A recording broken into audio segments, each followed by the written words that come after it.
الحمد للہ رب العالمین والصلاة والسلام علی نبینا محمد وآلہ وصحبہ اجمعین۔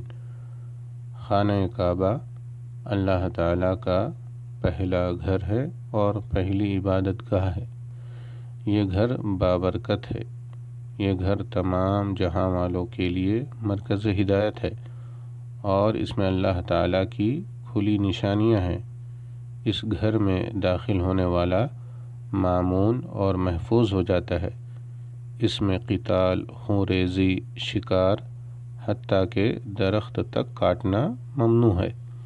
اللہ تعالیٰ کا فرمان ہے، ان اول بیت وضع للناس للذی ببکۃ مبارک وہدی للعالمین فیہ آیات بینات مقام ابراہیم ومن دخلہ کان آمنا وَلِلَّهِ عَلَى النَّاسِ حِجُّ الْبَيْتِ مَنِ اسْتَطَاعَ إِلَيْهِ سَبِيلًا وَمَنْ كَفَرَ فَإِنَّ اللَّهَ غَنِيٌّ عَنِ الْعَالَمِينَ۔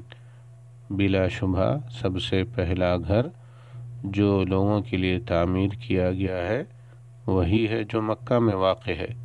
یہ گھر بابرکت ہے اور تمام جہانوں کے لیے ہدایت ہے۔ اس میں کھلی نشانیاں ہیں، مقام ابراہیم ہے۔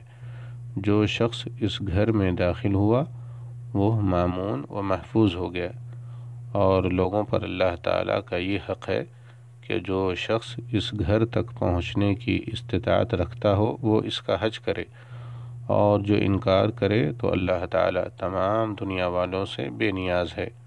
سورہ آل عمران آیت نمبر 96-97۔ ابو ذر رضی اللہ عنہ نے رسول اللہ صلی اللہ علیہ وسلم سے پوچھا کہ زمین پر سب سے پہلی کون سی مسجد بنائی گئی؟ تو آپ صلی اللہ علیہ وسلم نے فرمایا، مسجد حرام۔